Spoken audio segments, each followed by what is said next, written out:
Seja muito bem-vindo a mais um episódio do nosso Palavra do Especialista, o podcast do Centro de Tecnologia Canavieira, a respeito das principais tendências e estratégias de manejo da cana-de-açúcar e do setor sucroenergético brasileiro.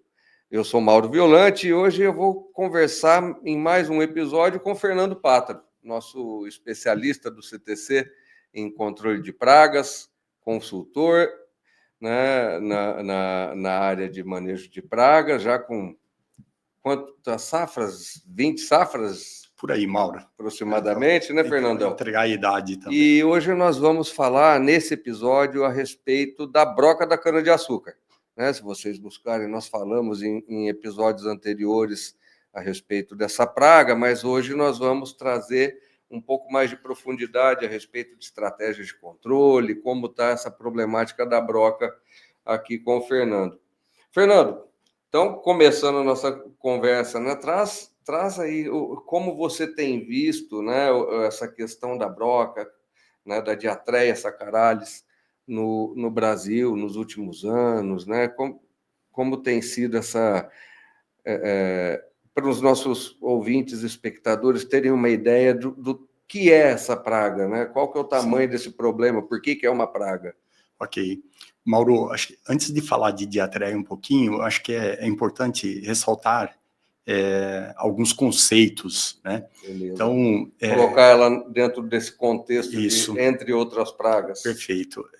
Cana-de-açúcar a gente ouve muito no setor, que é uma cultura bastante rústica, mas nós temos diversos insetos associados a essa cultura. Entretanto, nem todas são pragas, né? Para ser pragas tem que haver um dano e um prejuízo econômico, ok? E dentro de pragas associadas à cultura da cana-de-açúcar, nós temos as pragas primárias, como conceito são aquelas que frequentemente atingem o nível de controle, e as pragas secundárias que eventualmente atingem o nível de controle, sejam favorecidas por condições climáticas, né? Ou um manejo adotado por nós produtores. E Diatreia saccharalis, falando primeiro de pragas primárias e secundárias, nós estimamos um prejuízo em torno de 10 a 13 bilhões causado por essas pragas primárias e secundárias no setor, em todo o Brasil. Certo. Ok? E a broca da cana-de-açúcar, Diatreia saccharalis, ela é responsável por um prejuízo em torno de 5 bilhões de reais todo ano. Então, 50% praticamente do que a gente causado. perde com pragas, causado a gente por pode ela. atribuir à broca. Com certeza. É uma praga, assim, por unidade de área, nós temos outras pragas que causam prejuízos maiores que ela, como é o caso de xenóforos, próprio migdolos. Só que em extensão, pela distribuição que Diatreia, como ela está distribuída no cenário nacional, então você tem um prejuízo muito maior do que essas outras pragas que eu acabei de citar. Entendi. Agora, mesmo ela estando bem distribuída, né, Fernando, a gente entende, a gente vê no campo que em algumas regiões a gente acaba tendo um nível de ataque maior, uma quantidade maior de dano causado por essa praga, né? Essa variabilidade de níveis mais altos de dano, níveis mais baixos em outras regiões, isso está ligado ao quê? Há diversos fatores, muitos fatores envolvidos aí. Se você pensar não só entre os estados produtores de cana-de-açúcar, mas até mesmo dentro da própria unidade. Então você tem diversos fatores que faz com que você tenha uma ocorrência maior, né? Você tem condições climáticas, a gente fala de fatores abióticos aí, que influenciam a densidade populacional. Próxima de 90% de umidade relativa, mas não é só isso, né? Então, ela é muito favorecida por água livre, tem variedades que são muito mais atacadas do que outras, época de plantio, corte, como mostra o trabalho do Teran e de Preset, cana-planta é mais atacada, embora tenha outros trabalhos que mostram que soqueira também hoje está sendo muito atacada, que não há mais essa diferença entre cana-planta e soqueira, mas também tem outros fatores, né, que nós estamos tendo outros problemas em soqueira, com pragas de solo, Isso faz com que você tenha que controlar e muitas vezes você acaba desequilibrando um pouco o ambiente, favorecendo broca, né? Aumento de palha nos últimos anos também acaba favorecendo áreas próximas de lâminas d'água, APPs, reservas permanentes. Comentei de época de plantio já, né? Sim, de sim. corte, de plantio, tudo isso vai influenciar. Toda a cana de início de safra se estendendo até agosto é onde a gente observa os maiores danos, né, é isso. pela praga. É interessante, né, que é justamente essa dinâmica e aí a complexidade que provavelmente tudo isso faz com que, embora os nossos produtores, né, eles empreguem métodos de controle, isso acaba fazendo com que essa complexidade toda e essa variação de condições proporcione índices, por exemplo, diferentes, né? Você fala, estou usando a mesma tática de controle e obtenho índices extremamente heterogêneos, né? Porque é muito comum a gente chegar em algum produtor, em algum canavial, falar, não, eu estou com um nível muito baixo, né? Meu nível médio está abaixo de 1, ou em torno de 1% de dano, né?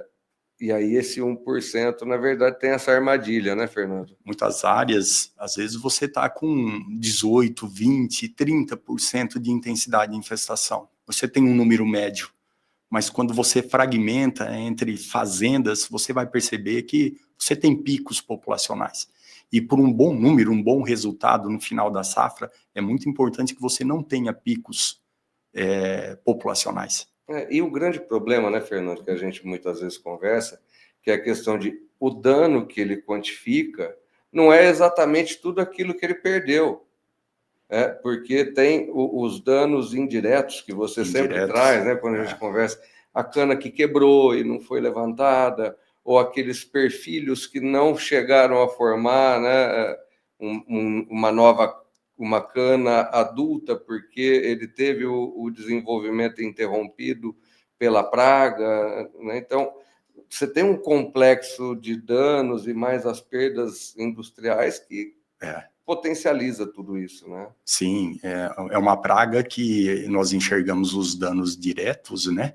Ocasionados ali, foi feito galerias e você teve a expressão de coração morto, atrasando o seu canavial, deixando o seu canavial heterogêneo. Numa cana um pouco mais desenvolvida, você vai observar um distúrbio fisiológico na planta, tendo até enraizamentos, né, quando o ataque se ocorre mais na região do terço superior, enraizamento aéreo, brotação, quebra de ponteiro e brotação lateral, invertendo sacarose, tudo isso, e danos indiretos através de galerias, de ferimentos ocasionados nos cômodos, você tem penetração de patógenos. Não só isso, né, ainda falando de danos indiretos, você também tem o ataque de outras pragas em função do ataque da broca, né? Não é o caso de metamase, que acaba potencializando ainda mais os danos de diatreia. E hoje os índices de perdas de produtividade gerais, aí, tanto industrial quanto agrícola, a gente tem tratado em níveis de quanto a cada 1% de... Hoje nós fazemos os cálculos de perdas de qualitativa e quantitativa em cima de cada 1% de intensidade de infestação, nós perdemos 1,23, 25% de produtividade no campo. Se essa cana for destinada à produção de açúcar, nós estamos perdendo 0,38%. E se for destinada à produção de etanol, 0,27%. Mas tem outros trabalhos que mostram uma perda talvez até maior do que isso, vai depender também da variedade que foi feito esse trabalho. Exato, aí o que a gente traz, né, do complexo, a hora que você olha toda a cadeia que você perde, né, com aumento de custo ou com essas perdas indiretas que não são quantificadas, né, a gente acaba tendo danos muito mais expressivos, então tem que tomar muito cuidado com essa armadilha do 1%, né? E você trouxe ali atrás a questão do nível de controle e o nível de dano, né? Falando sobre as ferramentas disponíveis para controle. É uma das pragas que a gente tem uma quantidade um pouco maior, né? Mas como a gente tem visto o funcionamento dessas estratégias de controle e ferramentas de controle hoje, Fernando? Mauro, nós temos várias táticas aí de controle, nessas ferramentas de controle. Eu acho que é muito interessante nós associarmos essas ferramentas de controle. Muitas vezes é importante você fazer um mapa de potencial de risco de cada área da sua unidade produtora. Então, tem áreas determinadas fazendas que você pode usar uma única tática de controle que vai resolver seu problema em uma determinada época do ano, né? Mas quando entra no período muito favorável à broca, talvez você tenha que associar uma, duas táticas de controle. Então, hoje, nós temos o controle químico, que é bastante conhecido, né? Nós temos o controle biológico, essa associação de controle químico e biológico, controle cultural, isso pode ajudar, ou até mesmo no seu planejamento, né, de reforma.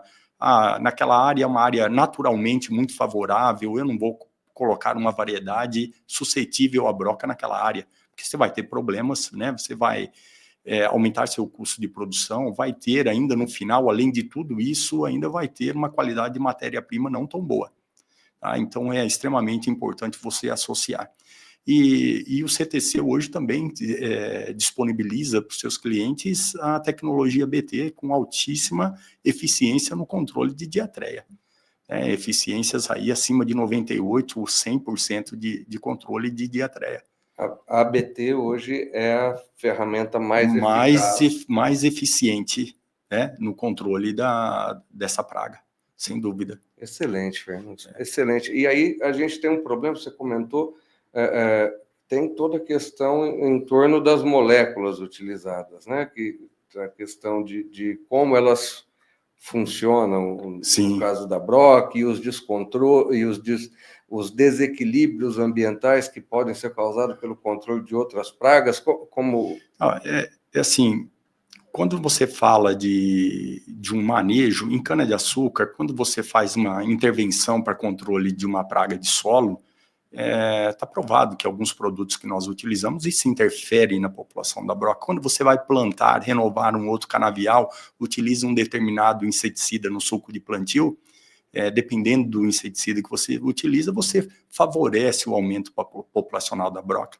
De que maneira? Uma, você já tem o preparo, né? Você acaba revolvendo, destruindo ninhos, principalmente de formigas predadoras. E, às vezes, o inseticida também reduz a população. Então, esse canavial fica mais exposto. Agora, quando nós falamos de uso do inseticida diretamente para controlar a broca, nós não temos muitos grupos de inseticida, né, que tenham mecanismos de ação diferentes. A gente tem várias opções de inseticida, mas todos com o mesmo mecanismo de ação. Né? Hoje, muito comum são os receptores de rianodina, extremamente eficientes, né? Mas depende muito de tecnologia de aplicação, precisamos caprichar bastante na tecnologia de aplicação para obter bons resultados. Só que nós não temos outros produtos aí para a gente estar utilizando junto. Muitas vezes o agricultor, o produtor, ele acredita que ele está aplicando um produto diferente para evitar uma seleção natural, a ocorrência de resistência, mas ele não está fazendo isso mudando o produto. Exato. Porque o mecanismo é o mesmo. É o mesmo. E aí é onde entra a importância de utilizar o controle biológico e a tecnologia BT como aliado. E aí a gente tem que lembrar também, né, Fernando, aproveitando, né, o ensejo, a gente aproveitar para trazer a importância, né, de procurar uma assistência técnica de qualidade, né, seja ela através de consultores ou de especialistas nas universidades, e através do CTC, né, a gente consegue agrupar ferramentas como o Broca Zero, a consultoria, né, de especialistas como o Fernando Pátaro, para montar um programa de monitoramento e controle de broca que vai, com certeza, fazer você evoluir na redução desse número de colmos danificados. Então, procure um representante do CTC, que, com certeza, a gente implementando o Broca Zero e mais esse trabalho de assessoria, né, no monitoramento e controle, a gente vai conseguir auxiliar a reduzir os índices de dano, né, no canavial, né? O CTC não está preocupado só, né, em oferecer variedades, mas levar soluções até o produtor. E, Fernando, a gente, então, fazendo uma contextualização final a respeito da broca, o que você pode deixar de mensagem para o nosso espectador, para os nossos ouvintes?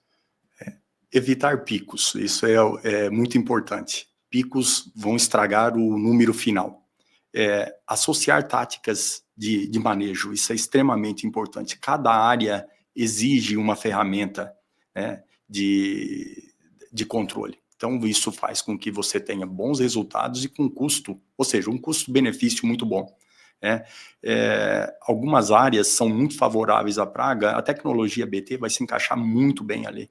Áreas de restrição, de voo e tudo mais. Com eficiência alta, você vai entregar uma boa qualidade de matéria-prima.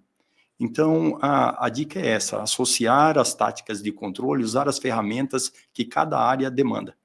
Acho que essa é a palavra final. Excelente, Fernando. Muito obrigado, né, pelas informações valiosas que você trouxe. Obrigado pela sua participação. Obrigado, Mauro. E nós nos vemos num próximo episódio. Não esqueça do CCC, curte, comenta, compartilha, nos siga nas redes sociais e lasca o dedo no joinha. Em breve tem um novo episódio para você.